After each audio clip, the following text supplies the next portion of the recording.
Kita ini memiliki KTP daerah, tapi tidak bisa memilih. Tekanan saya kenapa di Malaysia dan Taiwan, Thailand bisa memilih. Saya tidak bisa memilih. Warga negara Indonesia, KTP saya elektronik.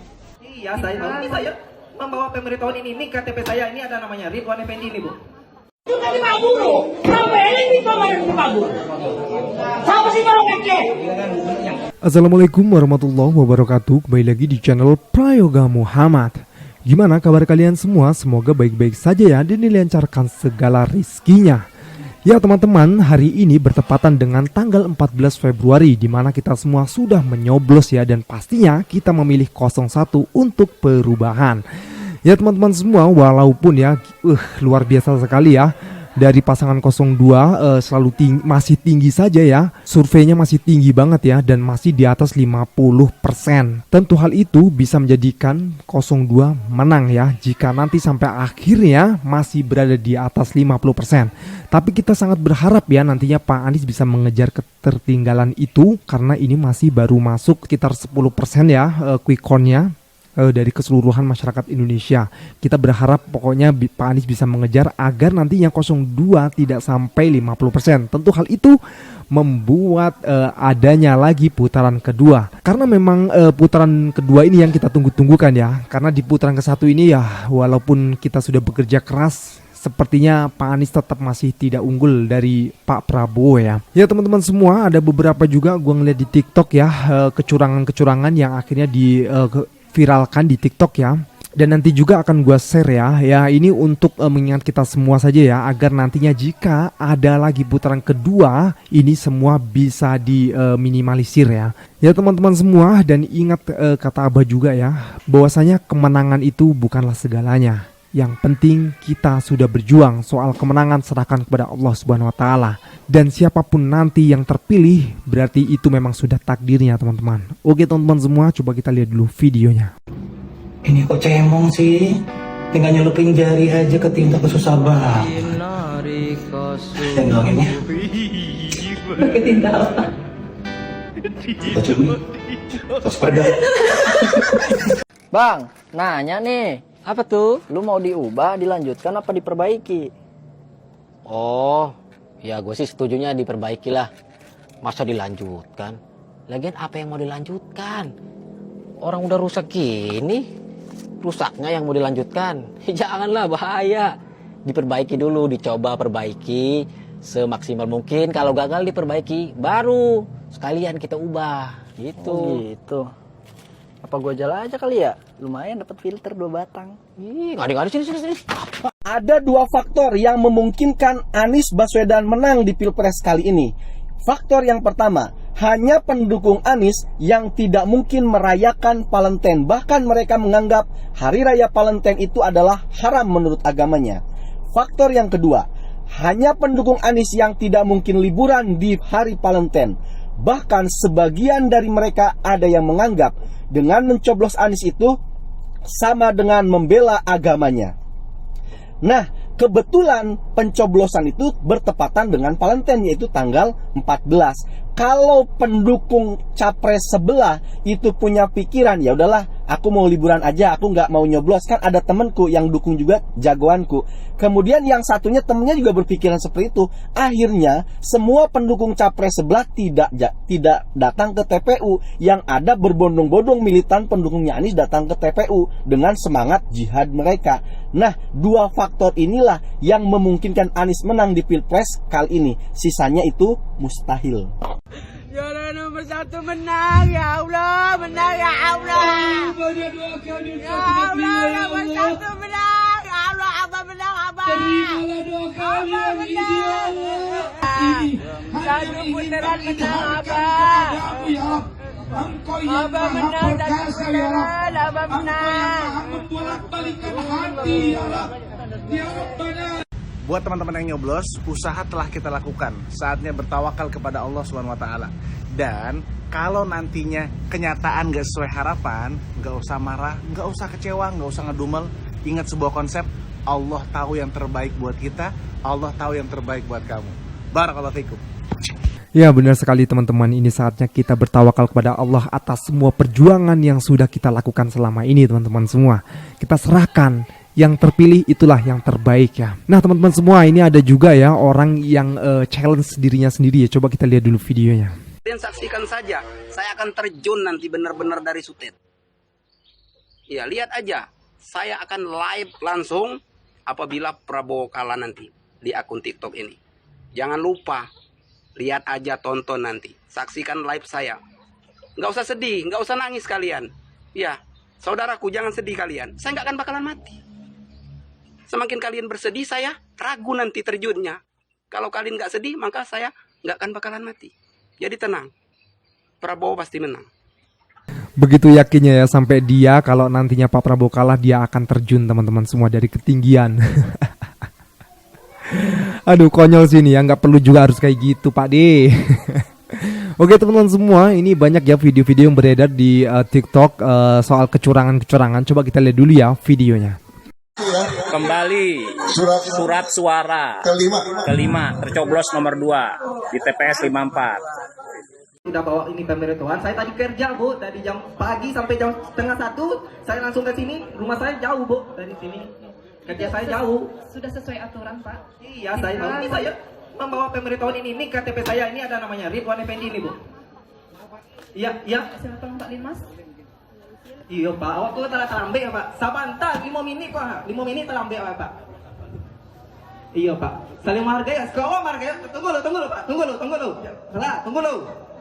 Wah menghargai apa? Wah menghargai apa? Ibu-ibu sadua menghargai. Kan Bapak berarti kan nggak dapat undangan dari Kampung Sinyal Timur ya gitu. Iya, itu untuk DPT tempat Pak. Iya betul. Kita hanya memiliki kartu KTP daerah untuk meminta suara saya untuk memilih presiden. Sini, ya, betul. Bisa. Tapi dari aturan KPU-nya jadi Bapak harus urus dari PPS Bangkalan pindah ke PPS ini kan gitu kemarin itu. Ya, Kita ini memiliki KTP daerah tapi tidak bisa memilih. Iya. Tekanan saya kenapa di Malaysia dan Taiwan, Thailand bisa memilih. Saya tidak bisa memilih. Warga negara Indonesia, KTP saya elektronik. KTP elektrik semua. EKTP tidak bisa memilih saya. Ini keterangannya menjelaskan ini dari pihak TPS 18 Iya. Sinyar Desa Karangsari. Cikarang Timur, Desa Karangsari. Iya betul. Oke, ini sudah jelas ini. Ya. Bismillahirrahmanirrahim. Di sini TPS 22 ada kekurangan, yaitu dari calon presiden dan wakil presiden. Setiap ikat ini ada jumlah 25. Setiap ikat ada 25. Saya hitung. 1, 2, 3, 4, 5, 6, 7, 8, 9. Berarti totalnya di sini 237. Kurangnya? Sedangkan di aslinya di TPS 22 itu ada 284.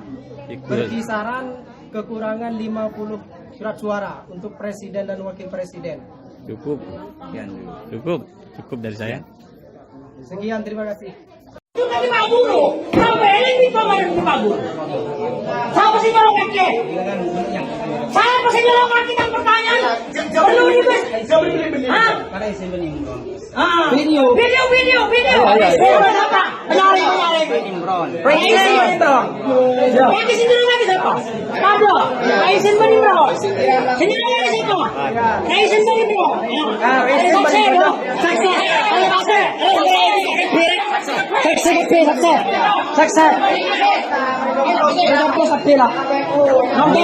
Untuk di Gunung Gesan sudah tercoblos. Tidak ada pemilu, tidak ada coblosan di Gunung Gesan.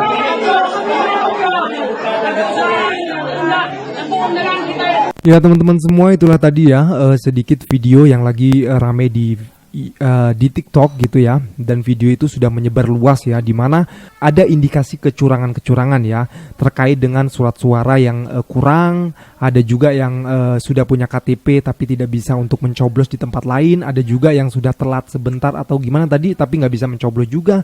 Dan di Madura ini undangan tidak diserahkan kepada masyarakatnya, dan juga surat suara sudah tercoblos. Ya, ini nanti bisa dikumpulkan dan bisa ditinjau oleh KPU langsung ya bagaimana untuk tindak lanjutnya.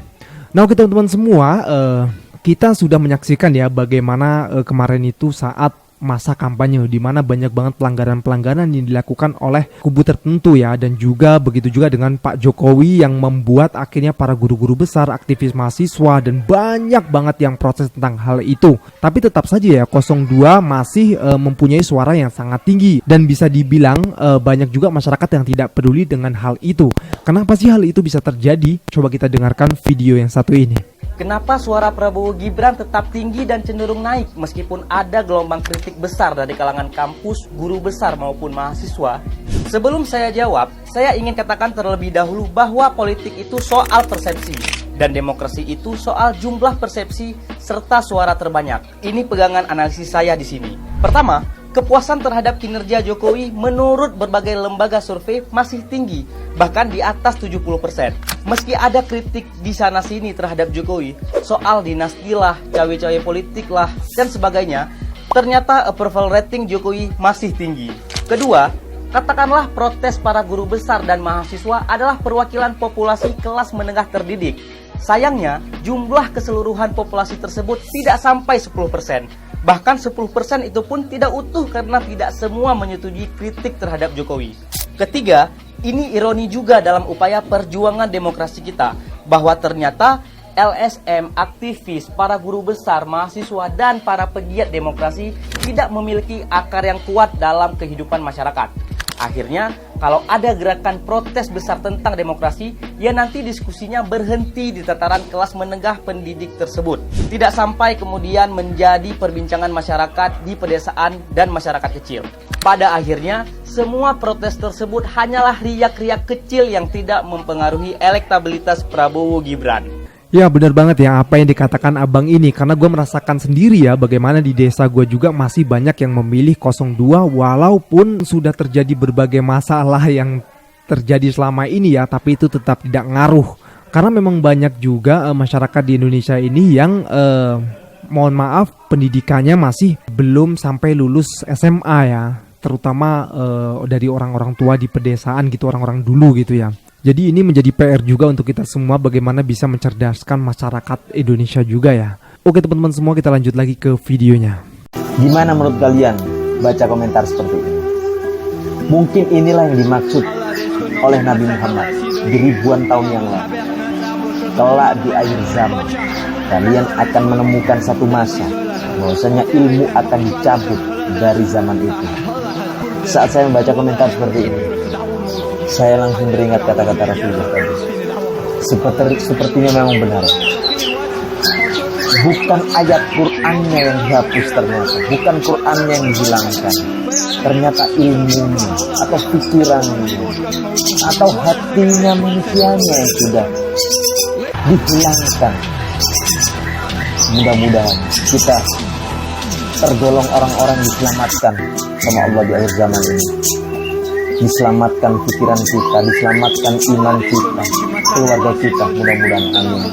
Dan saya harapkan jangan sampai karena kalian lagi gila-gilaan memberikan dukungan kalian sampai kalian mungkin hilaf mengeluarkan kata-kata yang seharusnya tidak perlu kalian keluarkan. Apapun hasilnya nanti, teman-teman semua yang terlibat di sini dengan kerelawanan keluar dari sini dengan kepala tegak, keluar dari sini dengan terhormat.